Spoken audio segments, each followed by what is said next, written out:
Renungan Pagi bersama Allah di Waktu Fajar oleh Ellen G. White, 14 Maret 2022. Mari kita berdoa. Bapa kami yang di sorga, Allah pencipta langit dan bumi, laut dan segala isinya, Allah yang maha besar, maha kuasa, sumber segalanya, yang kami sembah selalu melalui anak-Mu yang tunggal, Yesus Kristus. Terpujilah Yesus, anak Allah yang maha tinggi, yang adalah gembala yang baik bagi kami. Pada pagi hari ini kami bersyukur boleh bangun dan berbakti, dan sebagaimana membaca dan mendengarkan nasihat firman-Mu, kiranya ini menjadi sukacita bagi kami. Beserta kami sepanjang perbaktian ini, kehendak-Mu yang jadi, ampun kami akan dosa dan salah, karena kami berdoa hanya dalam nama anak Allah yang tunggal, Yesus Kristus, yang adalah Tuhan dan Juru Selamat kami. Amin. Renungan hari ini akan dibacakan oleh Saudara Amir Siregar. Kepada Saudara Amir, kami persilahkan. Terima kasih. Selamat pagi saudara-saudaraku. Renungan kita pada tanggal 14 Maret berjudul, Dia akan membawa kembali yang hilang. Ayatnya terdapat dalam Yehezkiel 34 ayat 13. Demikian firman Tuhan. Aku akan membawa mereka keluar dari tengah bangsa-bangsa dan mengumpulkan mereka dari negeri-negeri dan membawa mereka ke tanahnya. Aku akan menggembalakan mereka di atas gunung-gunung Israel, di alur-alur sungainya, dan di semua tempat kediaman orang di tanah itu. Yehezkiel 34 ayat 13. Kristus datang untuk membawa keselamatan dalam jangkauan semua orang. Di atas salib Kalvari, Dia membayar harga penebusan tak terbatas untuk dunia yang hilang. Penyangkalan diri dan pengorbanan dirinya, pekerjaannya yang tidak mementingkan diri, penghinaan yang diterimanya di atas segalanya, persembahan hidupnya bersaksi tentang kedalaman cintanya bagi manusia yang jatuh. Untuk mencari dan menyelamatkan yang terhilang itulah Dia datang ke bumi. Misinya adalah kepada orang berdosa dari setiap tingkatan, dari setiap bahasa dan bangsa. Dia membayar harga untuk penyakit mereka, untuk menebus mereka, dan membawa mereka ke dalam persatuan dan simpati dengan dirinya. Yang paling bersalah, paling berdosa, tidak diabaikan. Pekerjaannya terutama bagi mereka yang paling membutuhkan keselamatan yang Dia bawa. Semakin besar kebutuhan mereka akan reformasi, semakin dalam minatnya, semakin besar simpatinya, dan semakin sungguh-sungguh pekerjaannya. Kasihnya yang besar digerakkan hingga kedalamannya untuk orang-orang yang kondisinya paling putus asa, dan yang paling membutuhkan anugerah pengubahannya. Dalam perumpamaan tentang domba yang hilang, di sana dilukiskan kasih Kristus yang luar biasa bagi orang-orang yang melakukan kesalahan dan tersesat. Dia tidak memilih untuk tinggal bersama mereka yang menerima keselamatannya, melimpahkan semua upayanya kepada mereka dan menerima rasa syukur dan cinta mereka. Gembala sejati justru meninggalkan kawanan yang mengasihi Dia dan pergi ke padang gurun, menanggung kesulitan dan menghadapi bahaya dan kematian, untuk mencari dan menyelamatkan domba yang telah tersesat dari kandang dan yang harus binasa jika tidak dibawa kembali. Oh, cinta yang luar biasa! Dia dengan lembut mengumpulkannya ke dalam pelukannya dan meletakkannya di atas bahunya, membawanya kembali ke kandang. Testimonis jilid 5 halaman 603 dan 604. Demikian bacaan kita pagi hari ini. Tuhan memberkati. Terima kasih atas penata layanan Saudara Amir. Tuhan Yesus memberkati. Selamat pagi saudaraku dalam Tuhan. Siapakah Dia yang akan membawa kembali yang hilang? Allah Bapa tentunya. Kita sudah beberapa hari belajar dari Yehezkiel 34 yang berbicara tentang Allah Bapa.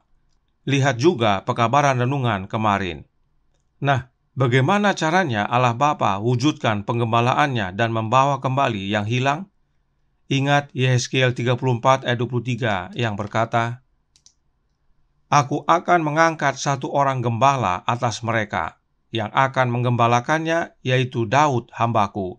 Dia akan menggembalakan mereka dan menjadi gembalanya.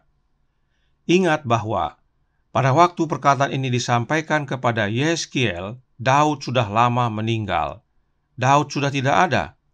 Namun kenapa Allah Bapa berkata bahwa Dia akan mengangkat satu orang gembala yang akan menggembalakan domba-domba Allah, yaitu Daud? Jawabnya adalah bahwa sebutan Daud tersebut untuk menyatakan garis keturunan.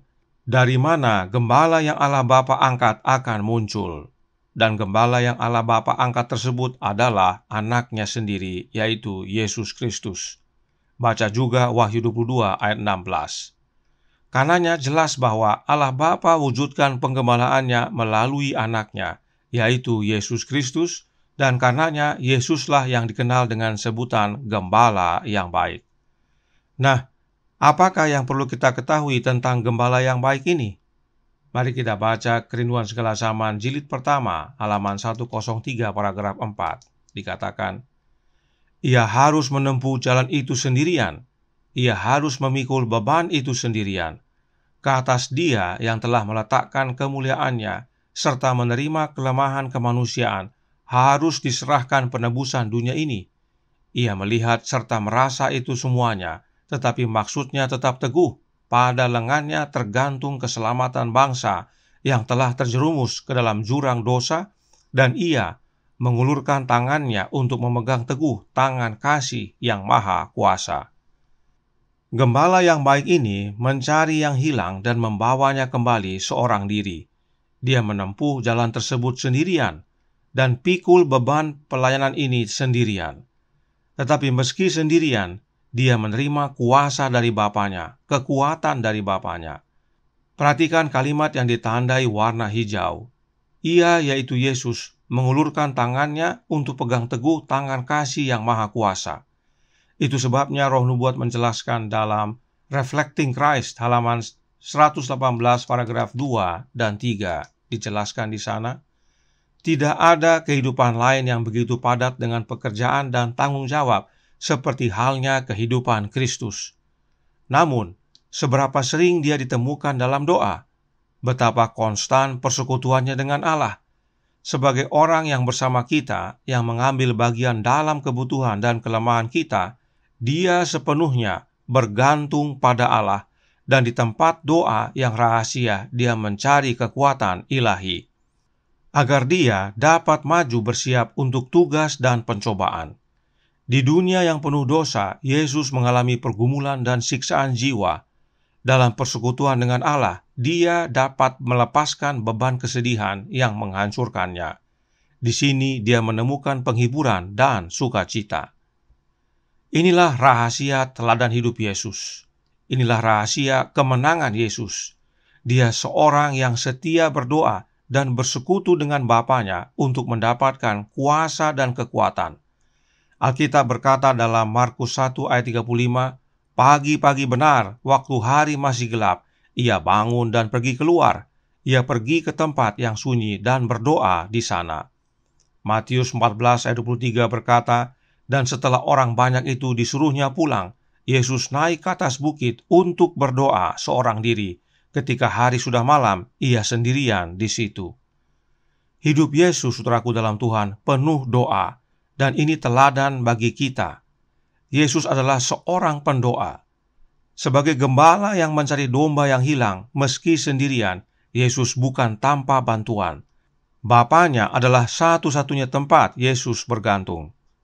Kemudian tentang gembala yang baik tersebut, Roh Nubuat berkata dalam Kisah Para Rasul halaman 445 paragraf 1, berkata, Roh gembala yang benar adalah melupakan diri sendiri. Ia melupakan dirinya sendiri supaya ia boleh melakukan pekerjaan Allah. Oleh mengkhotbahkan sabda itu dan oleh pelayanan pribadi di rumah orang banyak, ia mempelajari keperluan mereka, kesusahan mereka, ujian mereka, dan bekerja sama dengan pembawa beban yang besar itu. Ia sama-sama memiliki kesusahan mereka, menghiburkan malapetaka mereka, memuaskan jiwa mereka yang lapar, dan memenangkan hati mereka kepada Allah. Dalam pekerjaan ini, pelayan itu disertai oleh malaikat-malaikat sorga, dan dia sendiri dinasihati dan diterangi oleh kebenaran yang menjadikan bijak kepada keselamatan.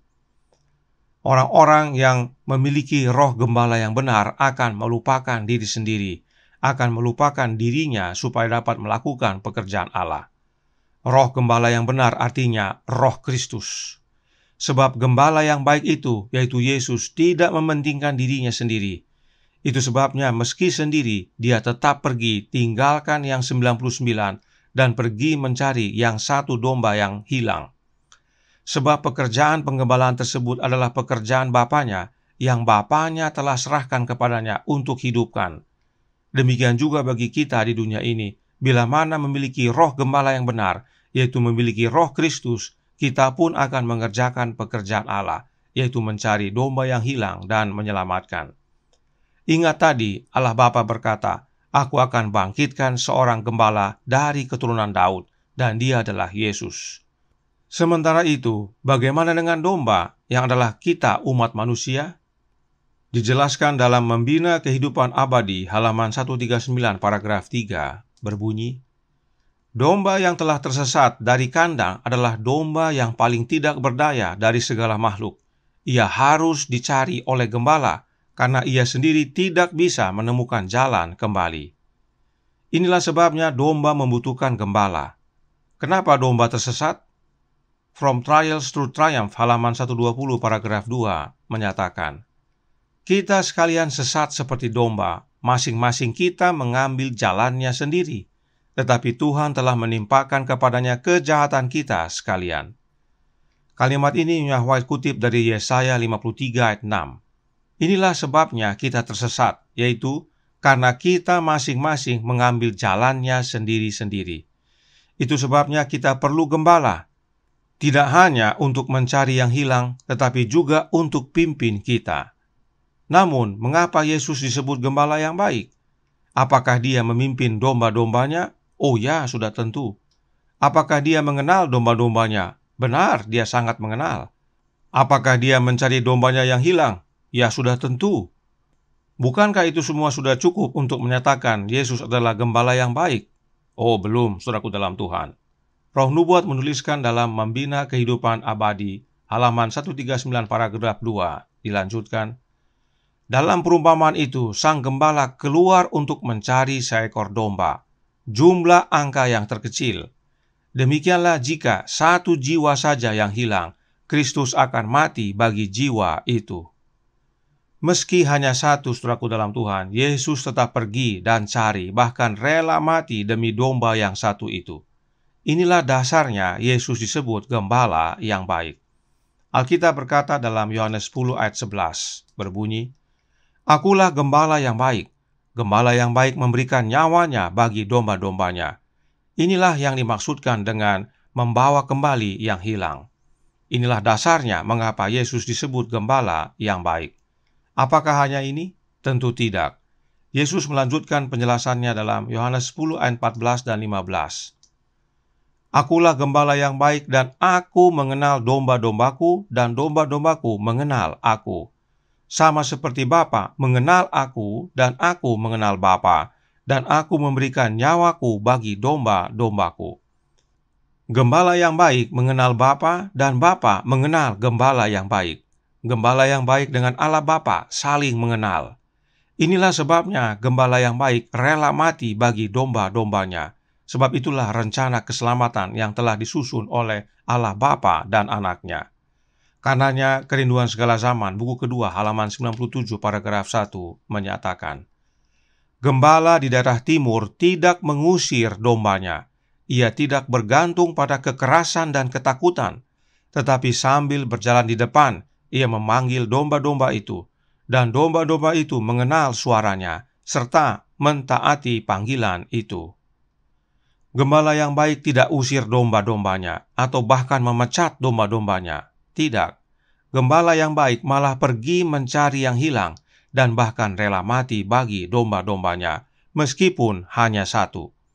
Karenanya terpujilah Allah Bapa yang membawa kembali yang hilang dengan cara mengutus anaknya, yaitu Yesus Kristus, kepada kita, agar membawa kita yang hilang karena dosa untuk kembali kepada Bapa.